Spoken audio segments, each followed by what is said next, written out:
It's the question on everyone's mind. Hello, my name is Roland. I've been playing Toy Story 2 for the Game Boy Color a lot lately. That's all you need to know about me. And I have been dying in it a lot lately, which is common because it's one of the worst games ever made. And every time I die, I am met with this lovely screen. Which is horrifying, first of all. But it brought the question to my mind, can Buzz Lightyear die? Or more specifically, is Buzz dying here? It sure looks like he is. They obviously just traced over the image of Buzz thinking he's choking whenever Woody removes his helmet in the first movie, but put into the context of Buzz ran out of battery power, game over, it sure looks like this is the end of Buzz Lightyear. But that kind of falls apart when you think about how easy it would be to put new batteries in him, and the fact that most of Andy's toys don't even have batteries. Would removing his batteries even have an effect on him? Would Buzz die and then be resurrected, or would he just go to sleep, or would like nothing happen? We see in Toy Story 3 that Buzz's internal circuitry has some effect on him whenever he's switched to Spanish mode, and when RC runs out of battery, he's no longer able to move. But the only thing that seems to be battery operated on Buzz are his voice box and his laser. Would it just make him to where he can't speak for a little bit? And if that's the only thing that happens and destruction doesn't seem to faze him, is Buzz otherwise immortal? I mainly would like to know, if this guy ever came to life in front of me, can I kill Buzz Lightyear? I'm not saying I ever would, but I'd like to know if I have the option. The first thought that comes to my mind, and probably yours, is the furnace scene from Toy Story 3. I think about this scene way too much. I was too young to be processing these feelings. Considering at the very least all the reactions the toys have to the prospect of being burned into oblivion, I think it's safe to say this would be them dying. Buzz Lightyear would probably die if you incinerated him, even if somehow he still had consciousness in his charred remains. He's not gonna do anything. So we'll say at the very least this incapacitates him, although for all I know, his consciousness could just leave the ashes. Does Buzz Lightyear have a soul? But I don't know about you, I don't always have a flamethrower on hand, so if this little fucker is attacking me, I gotta know where his vitals are. What is the least that I would have to do to end Buzz's life? With any other creature, I feel like you would start with how and where they feel pain, but with the toys in Toy Story, unfortunately, they seem to have a complex relationship with pain. Woody screams in agony when his hand is caught in Buzz's helmet, but seems relatively unfazed by his head caving in or his back ripping open. For the sky! I combed through all of the Toy Story lore, and I think it's safe to say that the toys do not feel pain. Woody's just a little dramatic sometimes. This is not happening to me. This is not happening. Think happy thoughts. La la la la. The toys can definitely feel distress, and in that state of heightened stress convince themselves that they're in pain or need to breathe, but it seems like this is purely psychological. Not me invalidating Jesse's panic attacks. So I think it's safe to say I could spend all day ripping Buzz apart and it wouldn't hurt him. Buzz losing his arm in Toy Story 1 seems to register more as an emotional loss than actual pain. And I don't want to pull emotional warfare on Buzz. I'm not a monster, I just want to kill him. However, Buzz's arm in Toy Story 1 doesn't seem to have any life left in it, but it's hard to tell if that is out of Buzz's control or just a manifestation of Buzz's depression. No, I'm not overthinking this. Woody's arm seems to lose all function whenever it's ripped off in Toy Story 2, but we've established that Woody is dramatic, so I think that's a moot point. Mr. and Mrs. Potato Head have full control over their eyes, nose, mouth, arms, and feet, but not their accessories, which is an interesting distinction. And I can't stop thinking about that fishing pole with legs. The god of the Toy Story universe is a vengeful one. So the question we have to ask, and I really hate to ask it, is what is it that gives the toys life in the first place? Which is a really annoying question to ask in the Toy Story universe. The real answer is convenience, but if we get into the nitty-gritty, we can start to see some consistencies in why Slinky Dog comes to life, but like Andy's bed doesn't. The first consistency is that they're toys. They were made for some sort of play. I think we can all agree to that one, but then why doesn't the Ants in the Pants game come to life? Or the Blocks? Or this creepy big toothy Woody? Give this man some dialogue, Pixar, you cowards. On the continuum of life in Andy's room, I think we have two extremes. On this side, we have humanoid or animaloid toys like Woody, Buzz, Slinky, and Ham, who are always coming to life. It would be weird if a G.I. Joe showed up and wasn't allowed to exist, although that would be a hilarious angle for Toy Story 5. On the other side, we have things like books and the furniture, which are decidedly not coming to life. And in the middle, we have things like the boombox with a face, the eggs, the vehicles, and what's probably right on the line of consciousness, and it pisses me off. The fucking see and say.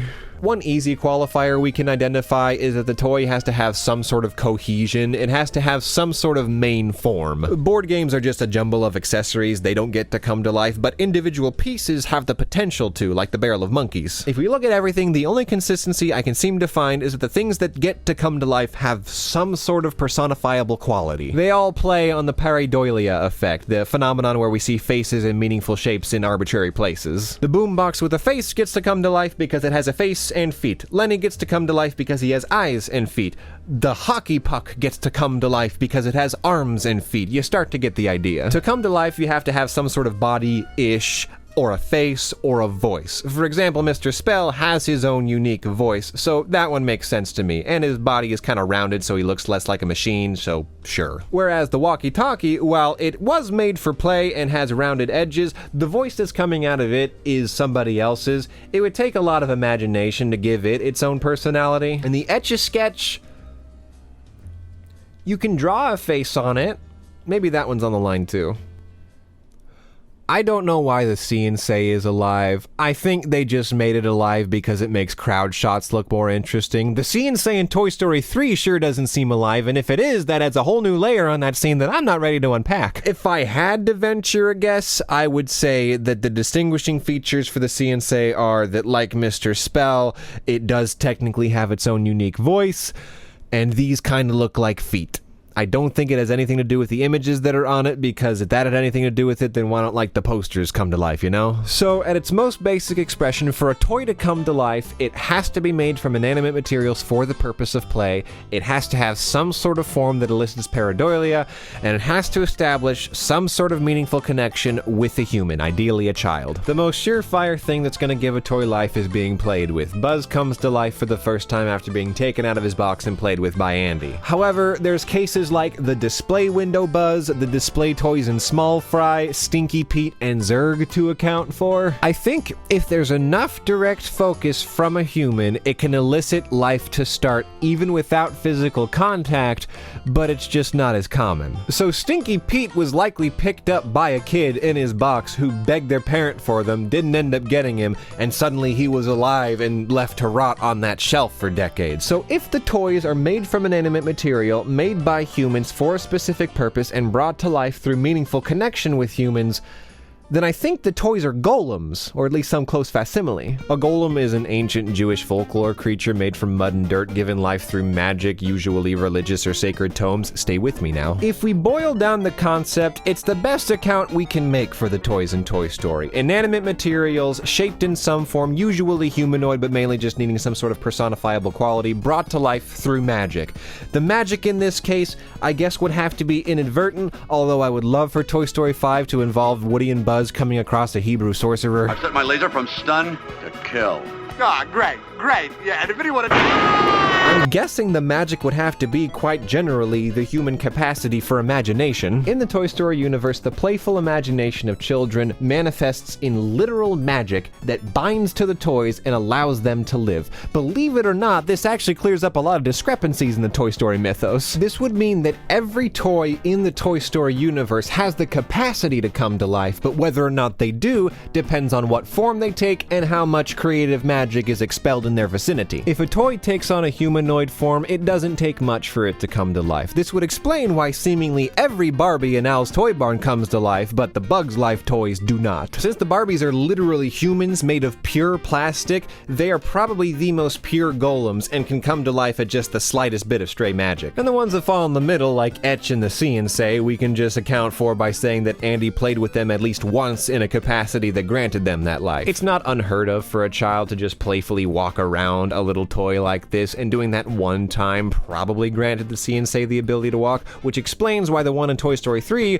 hopefully isn't alive. However, the crudeness of the toy's body does tend to limit them. They don't really tend to be able to bend the plastic that composes them in a way that ignores the laws of nature, except in the face. Keep that in mind. The golem theory, as I'm coining it, can also answer for us whether Buzz's arm is still alive, and I'm gonna say it's not. So let's look at Mr. Potato Head. His life seems to exist solely fully in his body parts. His plastic potato body seems to be just a vehicle he uses to get around, which is why he can also be a tortilla. And his accessories that would not be a part of his body do not get to come to life, except for his shoes, because there is an implied foot inside, which is an interesting exception. Hi, Roland of the future checking in. I'm just straight up wrong. There is like one shot in Toy Story 3 where Mr. Potato Head's hat seems to move completely on its own.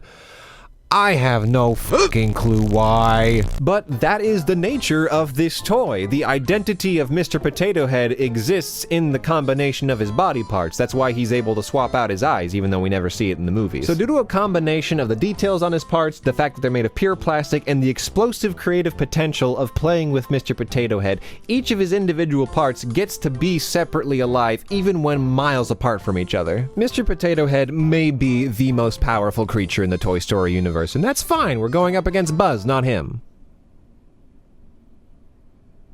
He's right behind me, isn't he? Buzz, I don't think, has the same luxuries as Mr. Potato Head. He has to be given them. If Buzz lost his arm in Andy's room and Andy's mom threw it away, it would never get life. But if it was returned to Buzz, it would be totally fine. However, if Andy picked it up separately and started playing with it, that's when it would get life. But Andy would have to work really hard at giving it its own personality. This is why Sid's creations get to live even though they're amalgamations. Sid gives them new life through his warped form of play, which is very important. The main reason I think the golem theory works is that it's pretty flexible, which it'll need to be because I'm 100% certain they're gonna pull some weird shit in Toy Story 5. But as it stands now, the golem theory can work for every single toy.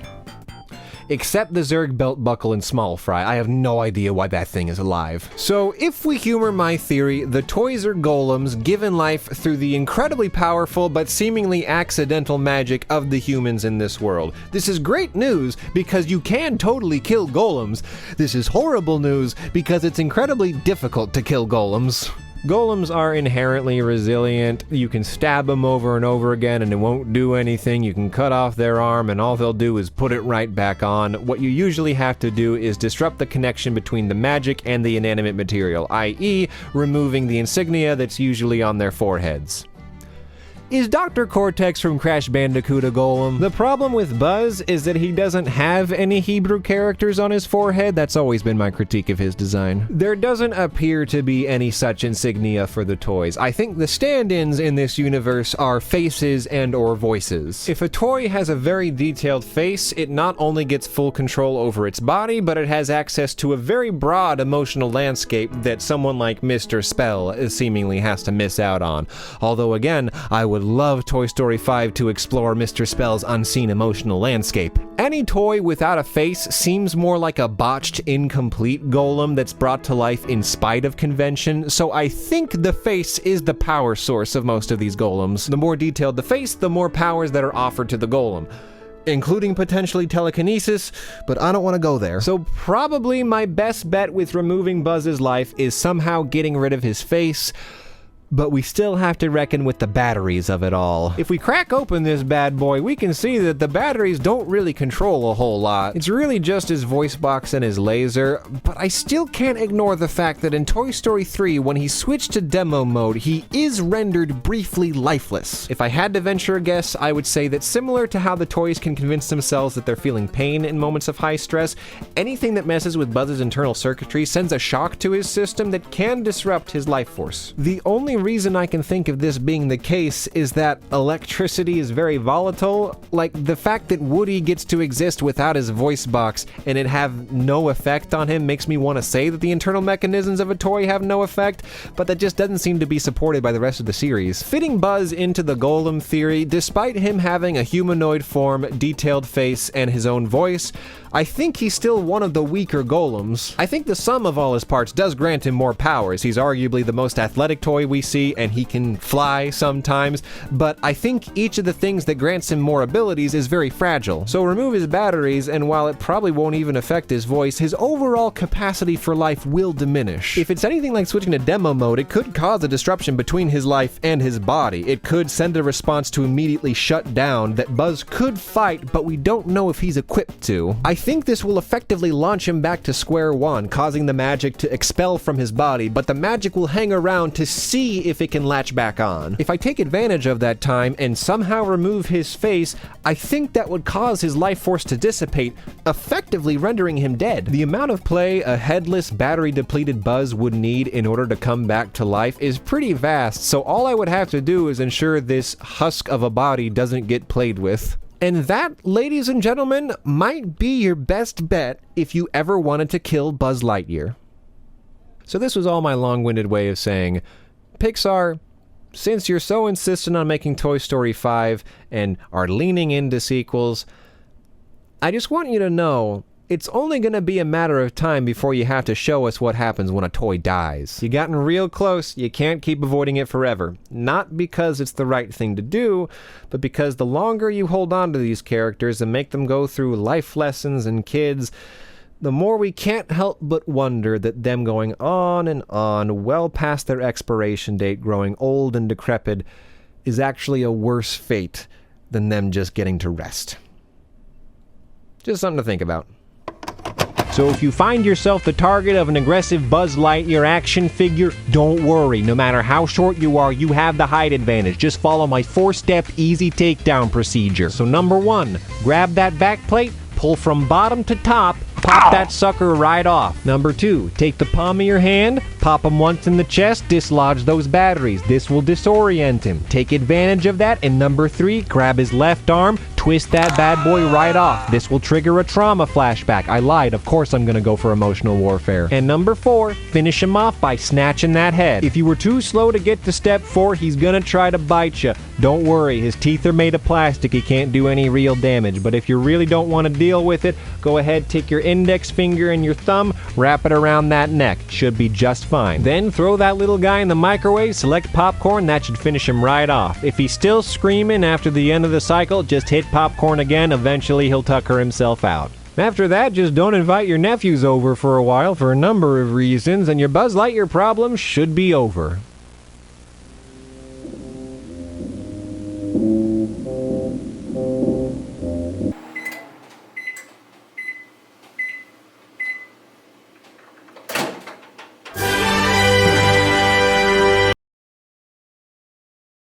Thanks for watching. I'd like to take this time to thank all of our patrons, but I don't have a Patreon, so I won't do that.